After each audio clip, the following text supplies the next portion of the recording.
Dear friends, कैसे हैं आप सब। उम्मीद करती हूँ कि आप लोग बहुत अच्छे होंगे। सबसे पहले मैं अपने हर बढ़ते हुए सब्सक्राइबर को थैंक्स कहती हूँ, जिनकी वजह से मुझे आगे बढ़ने का मोटिवेशन मिलता है। इससे पहले कि मैं अपने वीडियो को आगे बढ़ाऊँ, मैं एक बात आपसे कहना चाहती हूँ। फ्रेंड्स, अगर कोई चीज़ हमें क्षणिक सुख देती है, कोई चीज़ हमें थोड़े समय के लिए प्रसन्न करती है, तो उसे अपनाने में हम कोई परहेज नहीं करते, फिर चाहे वो कोई बुरी आदत ही क्यों ना हो। भले वो स्मोकिंग ही क्यों ना हो, भले वो ड्रिंकिंग क्यों ना हो, या फिर कुछ दूसरी बातें जो मैं अपने मुंह से नहीं कहना चाहती। जो चीज़ हमें क्षण भर के लिए सुखी कर रही है, उन्हें अपनाने में हम कोई परहेज नहीं करते।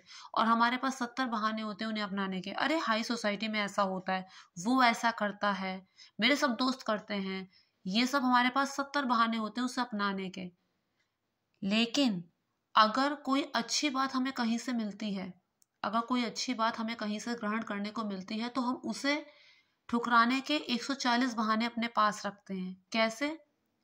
ये हमारे धर्म ग्रंथ में लिखा थोड़ी है। हम तो अपने धर्म के प्रति कट्टर हैं, हम इसे क्यों माने। ये हम दूसरे धर्म के बातों को नहीं मानते। तो फ्रेंड्स, यहाँ पर कोई ये नहीं कह रहा है कि आप अपने धर्म के होते हुए किसी दूसरे के धर्म को फॉलो करो या फिर धर्मांतरण करो। कोई आपसे नहीं कह रहा है कि आप चर्च जाके मोमबत्ती जलाओ या फिर उन्हीं के अंदाज में घुटने के बल बैठकर प्रार्थना करो। यहाँ पर सिर्फ ये कहा जा रहा है कि कोई अच्छी बात अगर हमें कहीं से भी मिलती है, तो उसे ग्रहण करने में परहेज नहीं करना चाहिए। भगवान दत्तात्रेय के बारे में हमने सुना है, उन्होंने जो 24 गुरु बनाए थे, जिन 24 गुरुओं से उन्होंने शिक्षा ग्रहण की थी, क्या वो बहुत बड़े ज्ञानी थे? नहीं। अरे, उन्होंने तो मकड़ी, मछली, बालक, वैश्या, सूरज, चंद्रमा, हवा, जाने प्रकृति से ही कितने ही उन्होंने गुरु बनाए थे, और जिनसे उन्होंने कुछ ना कुछ अच्छा ग्रहण किया था। यानी कोई अच्छी चीज अगर हमें कहीं से भी ग्रहण करने को मिलती है, हमारे कानों में पड़ती है, तो उन्हें हमें ग्रहण कर लेना चाहिए। अब मैं अपने वीडियो को आगे बढ़ाती हूँ। जहाँ तक मुझे जानकारी है, ईसा मसीह कोई भी बात डायरेक्ट नहीं कहते थे। वो अपनी जो भी बातें कहते थे, दृष्टांत के माध्यम से कहते थे, जिन बातों को लोगों ने अपने जीवन में उतारा। उनका एक दृष्टांत था, बीज बोने वाले किसान का दृष्टांत। जहाँ तक मुझे पता है, ये शायद उनका पहला दृष्टांत था। उन्होंने ये दृष्टांत दिया था कि जैसे किसान एक टोकरी में बीज लेकर गया, अच्छे बीज लेकर गया। वो अच्छी भूमि में उन्हें बोने तो जा रहा था, लेकिन रास्ते में कुछ बीज गिर गए। जो बीज रास्ते में गिर गए, उन्हें पक्षी चुग कर चले गए। कुछ बीज जब वो भूमि में लेके जा रहा था, तो वो जाकर गिर गए पथरीली भूमि पे। उनसे अंकुर तो फूटा, लेकिन सूरज की तेज धूप में वो बीज पनप नहीं पाए, वो पौधे पनप नहीं पाए, और वो झुलस गए, वहीं खत्म हो गए, समाप्त हो गए। इसके बाद कुछ बीज जाकर गिर गए झाड़ियों में। वो भी झाड़ियों के साथ साथ बढ़े तो, लेकिन झाड़ियां इतनी सघन थी, वो उन पर इतना हावी हो गई कि उन बीज को अच्छी तरह पनपने नहीं दिया। वो बीज अविकसित ही रह गए। लेकिन कुछ बीज ऐसे थे जो किसान अच्छी भूमि तक ले गया। वो अच्छी भूमि में पड़े और अच्छी तरह से विकसित हुए। खूब लहलहाती फसल तैयार हुई। 20 गुना फल मिला, 40 गुना फल मिला, 100 गुना फल मिला। तो क्या कहना चाहते थे वो इस बात से? क्या था इस दृष्टांत के पीछे का ज्ञान? तो फ्रेंड्स, जहाँ तक मेरी समझ में आया है और जहाँ तक मैंने सुना है, इसके विषय में ये था कि जैसे कोई प्रचारक होता है, कोई धर्म गुरु होता है, या फिर जो सत्संग में प्रवचन देते हैं, वो किसान की तरह हैं। और जो प्रवचन वो दे रहे हैं, जो बातें वो कह रहे हैं, वो बीज की तरह हैं। वो अच्छी बातें बीज की तरह हैं। अब ये बातें जब रास्ते में गिर जाती हैं, इसका मतलब ये है कि ऐसे लोग जो उन बातों को सुनते तो हैं, लेकिन उन्हें समझ में नहीं आती। एक कान से सुनते हैं, दूसरे कान से निकाल देते हैं। क्यों नहीं समझ में आती? क्यों एक कान से सुनते हैं, दूसरे कान से निकाल देते हैं? क्योंकि उन्हें इस बातों से कोई सरोकार ही नहीं होता। उन्हें इन बातों में कोई इंटरेस्ट ही नहीं होता। जिस समय प्रचारक ये बात बता रहा होता है, वो या तो गपशप में बिजी होते हैं, या फिर अपना मोबाइल देख रहे होते हैं। कई बार आप लोगों ने देखा होगा, कथा में औरतें अच्छा अच्छा मेकअप करके, साड़ी पहन के, लिपस्टिक लगा के बैठ तो जाती हैं, लेकिन वो पंचायत ऐसा करते हैं कि पूजा करने वाला भी डिस्टर्ब हो जाता है कि कहाँ से हमने इनको बुला लिया। तो इतना ज़्यादा सरदर्द का कारण वो बनती हैं, अपने लिए भी और दूसरों के लिए भी। तो ये वही लोग हैं जो बीज रास्ते में गिर गए, यानी जो वचन इन लोगों के कानों में पड़े, इन्होंने एक कान से सुने, दूसरे कान से निकाल दिए। यानी कि पक्षी चुग कर ले गया, पक्षी यानी कि शैतान चुग कर ले गया। हमारे अंदर दो तरह के लोग होते हैं, हमारे ही अंदर दो तरह के लोग होते हैं, एक अच्छा और एक बुरा हिस्सा। जैसे जैसे हम अपने कर्म करते हैं, अगर अच्छे कर्म करते हैं तो हमारा अच्छा हिस्सा जो होता है वो विकसित होता चला जाता है, और एक समय ऐसा आता है कि वो बुरे हिस्से पर हावी होकर उसे खत्म कर देता है। लेकिन इसके विपरीत होता है, अगर हम बुरा करते चले जाते हैं, करते चले जाते हैं, तो हमारा बुरा हिस्सा हमारे अंदर की अच्छाई को खत्म कर देता है।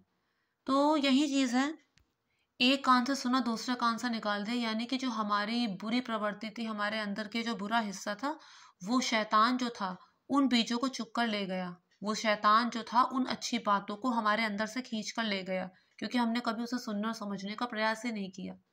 अब कुछ बीज ऐसे थे जो पथरीली भूमि में गिरे।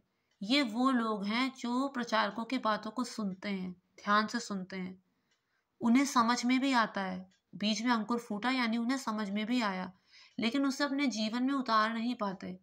उसे अपने जीवन में वो क्यों नहीं उतार पाते? क्योंकि उनकी जड़ें परमात्मा के प्रति गहरी नहीं होती।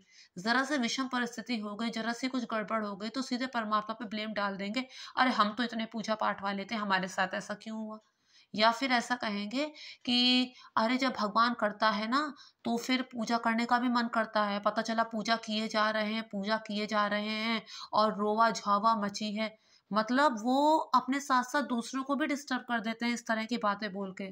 जैसे भगवान कोई बनिया की दुकान हो कि हमने पैसे दिए हैं, हमने पूजा की है तो हमें अच्छा ही अच्छा मिलना चाहिए।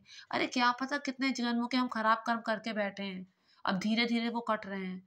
तो इस तरह की जो मानसिकता रखते हैं, तो उन्हें परमात्मा ने कहा है कि ये वो बीज हैं जो पथरीली भूमि पर गिरे, उन्हें समझ में आया, उन्होंने सुना, लेकिन अपने जीवन में नहीं उतार पाए, विषम परिस्थितियों में डगमगा गए, क्योंकि परमात्मा के प्रति उनका विश्वास गहरा नहीं था।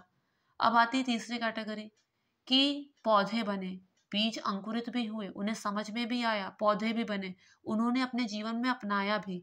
लेकिन जो झाड़ियां थी, यानी कि आसपास का कलेश, आसपास में जो संसार में लोग हैं, जो लोगों का डर होता है उन्हें, अब जैसे कोई हम अच्छा काम करने लगे या पूजा पाठ करने लगे तो 10 लोग कमेंट करने पहुंच जाते हैं, अरे ये तो दिखावा करती है, अरे ये तो दिखावा करती है पूजा पाठ का।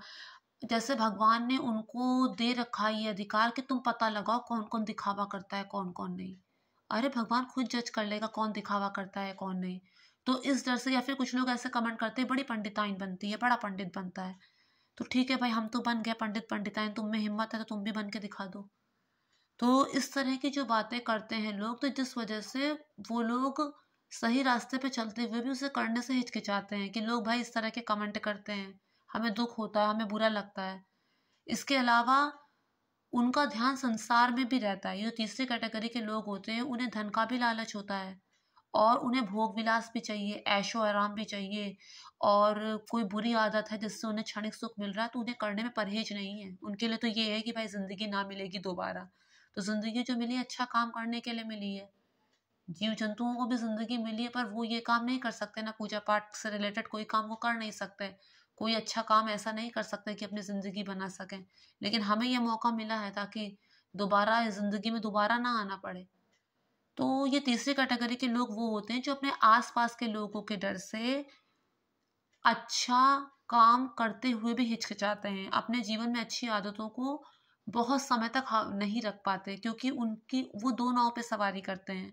एक तो दिखाने के लिए वो धार्मिक जीवन व्यतीत करते हैं, और दूसरी तरफ भोग विलास, बुरी आदतें, धन का लालच, संसारिक सुख, इन सब में उलझे रहते हैं। तो ये वो पौधे हैं जो झाड़ियों में विकसित नहीं हो पाते। अब चौथे लोग कौन से हैं?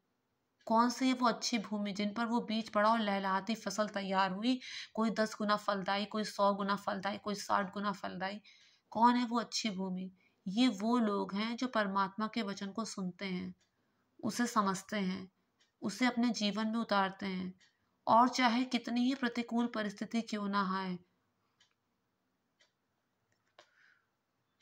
चाहे कितनी ही प्रतिकूल परिस्थिति क्यों ना आए, ये अपने विश्वास को परमात्मा से डगमगाने नहीं देते। इन्हें संसारिक सुख की लालसा नहीं होती, संसार में रहकर भी ये संसार के नहीं होते, संसार रूपी जल को अपने शरीर रूपी नाव में, अपने मन रूपी नाव में नहीं आने देते। ये लोग वो होते हैं जो संसार में रहकर, संसार से व्यवहार रखकर भी ईश्वर से प्रेम रखते हैं, ईश्वर पर विश्वास रखते हैं, और जो प्रचारकों की बातों को सुनते हैं, जो धर्म ग्रंथों की बातों को सुनते हैं और अपने जीवन भर लागू रखते हैं, अपने जीवन में उन्हें उतारते हैं।